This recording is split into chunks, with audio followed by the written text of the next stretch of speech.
சொந்த அப்பா தன்னுடைய 13 வயசு 15 வயசு இருக்கக்கூடிய பொம்பளை பிள்ளைகளை மனைவிய பெட்ரோலை ஊத்தி கொளுத்தி கதையவே முடிச்சிருக்கிறேர். இது இந்தியாவில் நடக்கல, எங்கட நாட்டுல இலங்கை நாட்டுல இப்ப 2-3 நாளைக்கு முதல் தான் நடந்திருக்குது.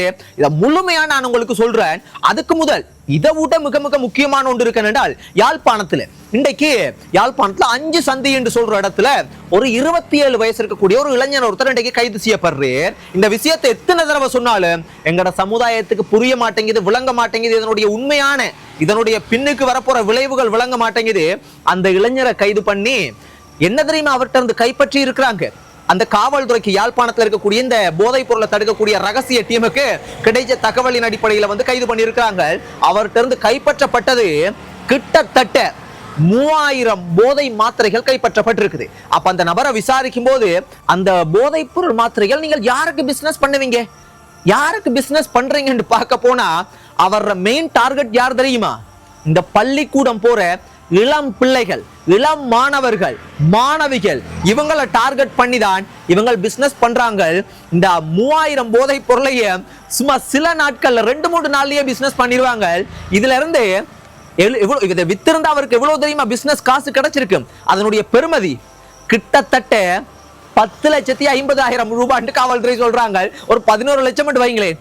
அப்ப இது ஒரு பள்ளிக்கூடம் போகக்கூடிய மாணவர்களுக்கு, பிள்ளைகளுக்கு இவர் டார்கெட் பண்ணி பிசினஸ் பண்றாங்க என்றால் ஒரு குளிசை கிட்டத்தட்ட 300 ரூபாயிலிருந்து 500 ரூபாய் வருது. அப்ப பெற்றோர்களே அலர்ட் ஆகி கொள்ளுங்கள். இதை நாங்க காவல்துறையை நம்பியோ, அரசாங்கத்தை நம்பியோ, அரசியல்வாதிகளை நம்பியோ, அவங்களை நம்பி ஒரு பிரயோசனமும் இல்லை.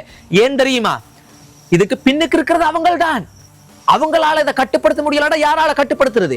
அதனால அலர்ட் ஆகி கொள்ளுங்கள். உங்களோட பிள்ளைகள் உங்களுக்கு ஒரு நாளைக்கு ஒரு 300 ரூபாயிலிருந்து 500 ரூபாய் ஏதாவது ஒரு பொய்யான காரணத்தை சொல்லி வாங்குறதுக்கு முயற்சி செய்கிறாங்கடா, கடும் அலர்ட் ஆகி கொள்ளுங்கள். அலர்ட் ஆகலண்டா, தப்பி தவறி அது உள்ளுக்கு போயிட்டாங்கன்னு வைங்களேன், பாவிச்சுட்டாங்கடா, மறுபடியும் அவங்கள ஒரு சாதாரண மனுஷனா நீங்க மாத்துறது முடியாத ஒரு விஷயம். அது வந்து நாயிட வாழ இந்த நிமித்திர ஹிண்டுவாங்க, அந்த மாதிரி கதையா போயிரும். அதனால கடும் கவனம். அதே மாதிரி இந்த விஷயத்துக்கு வரேன் என்னென்றால், அப்பா பாருங்கள் எப்படி ஒரு உலகம், இந்த உலகம் எப்படி மாறி இருக்குண்டு. அப்பா தன்னுடைய சொந்த பிள்ளைகளை 13 வயசையா சின்ன புள்ள, எவ்வளவு கனவு கண்டு இருக்கும். இன்னொரு மகள் 15 வயசு, எவ்வளவு கனவு கண்டு இருக்கும். ஒரு அழகான மனைவி, எல்லாரையுமே பெட்ரோல் ஊத்தி கதையை முடிச்சுட்டு இதனுடைய முழு விஷயத்தையும் நான் உங்களுக்கு சொல்றேன். இந்த சம்பவம் நான் சுருக்கமா உங்களுக்கு ஒரு 3-4 நாளைக்கு மேல் சொன்னேன். ஆனா இப்ப முழுமையா அந்த விசாரணை வந்து வெளியே வந்திருக்கு. இந்த சம்பவம் எங்க நடந்திருக்குண்டா, இலங்கை நாட்டுல அனுராதபுரம் மாவட்டத்துல இந்த பொல்லோகள், இந்த பெயர் வரமாட்டேங்குது உடனே அந்த சிங்கள பெயரோட ஒரு சிங்கள கிராமம்.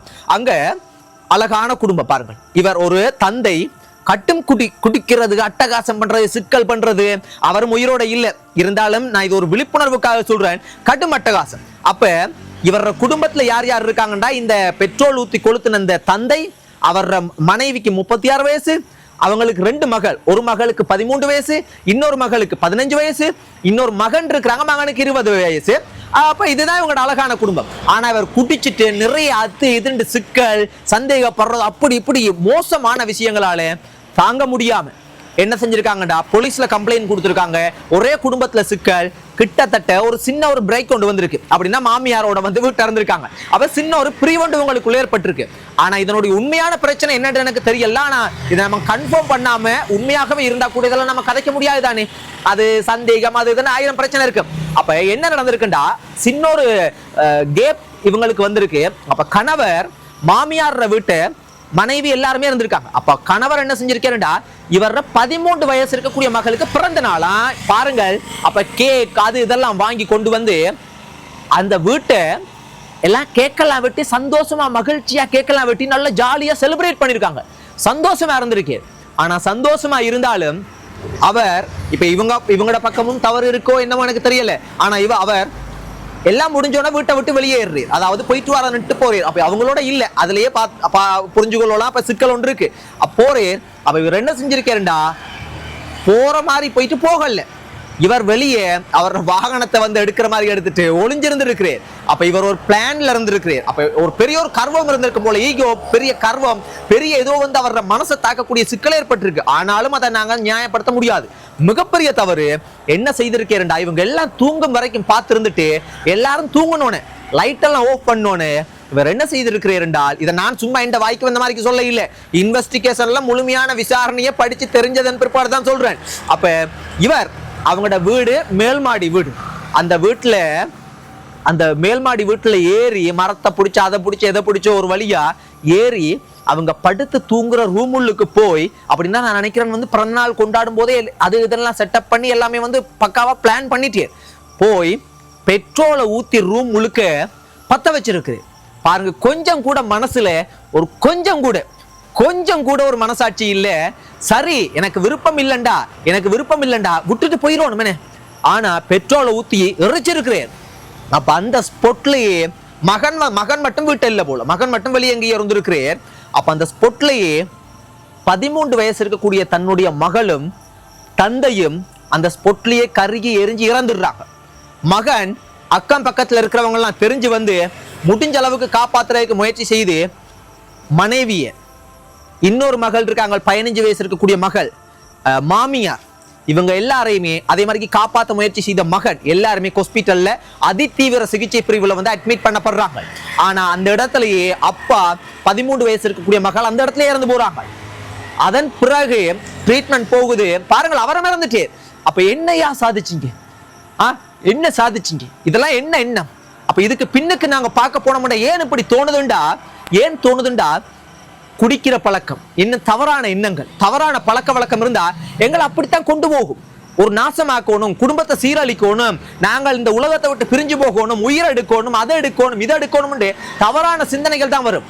அதன் பிறகு அப்பா அவர் பெட்ரோல் ஊத்தி எரிச்சு அவரும் இறந்து அவரினுடைய மகளும் இறந்தாலும் அதன் பிறகு ட்ரீட்மெண்ட் எடுத்துக்கொண்டிருந்த 15 வயசு இருக்கக்கூடிய மகள், இன்னொரு அவங்களோட அம்மா, அப்புறம் அம்மாண்டா மனைவி, அப்புறம் மாமி, இவங்க எல்லாருமே மகன் எல்லாம் ட்ரீட்மெண்ட் போனாலும் அதிதீவிர சிகிச்சை பிரிவுல மனைவி முந்தனா திறந்தாங்க.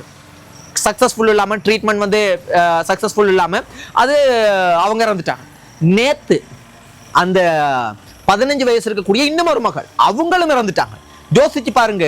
இப்ப மாமியாரும் மகனும் வந்து ஹாஸ்பிட்டல்ல இருக்காங்க. அவங்களுக்கு என்ன நிலைமை ஆகுமோ தெரியல. கடவுள் என்று அவங்கள கடவுள் தான் காப்பாற்றணும். நான் என்ன சொல்ல வரேன்னால், ஒரு குடும்பத்துல 4 நபர்கள், மனைவி, 13 வயசு இருக்கக்கூடிய மகள், 15 வயசு மகள், கணவன், 4 பேர் க்ளோஸ்.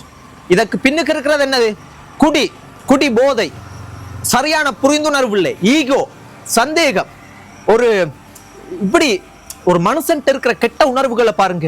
இப்ப இந்த பிள்ளைகள் எவ்வளவு ஆசைப்பட்டிருப்பாங்க, எவ்வளவு அழகா வாழணும் என்று விருப்பப்பட்டிருப்பாங்க, எவ்வளவு கற்பனைகள் இருந்திருக்குமா அவங்கள்ட்ட.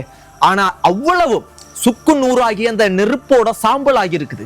வேணாம் ஐயா, நாங்கள் எங்களுக்கு ஒரு குடும்ப, ஒரு சொந்த மனைவியா இருந்தாலும் சரி, தாயா இருந்தாலும் சரி, சகோதரமா இருந்தாலும் சரி, தெரிஞ்சவங்களோ தெரியாதவங்களோ யாரா இருந்தாலும் பிடிக்கலையா, கோபம் இருக்கா, ஏசி பேசி போட்டு போயிரும்.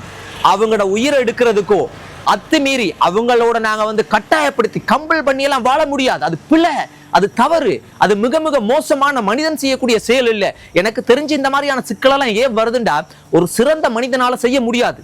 அது எந்த சமயமாக இருந்தாலும், எந்த சமயத்தை பின்பற்றக்கூடிய ஒரு மனிதனாக இருந்தாலும், அந்த சமயத்துல இருக்கக்கூடிய நல்ல விஷயங்களை அவன் சிந்திச்சு செயல்பட்டால் கட்டாயம் செய்ய மாட்டான். இப்படி ஒரு மோசமான செயல் செய்யறான் என்றால் கட்டாயம் மோசமான தவறான பழக்கங்கள் இருக்கும்.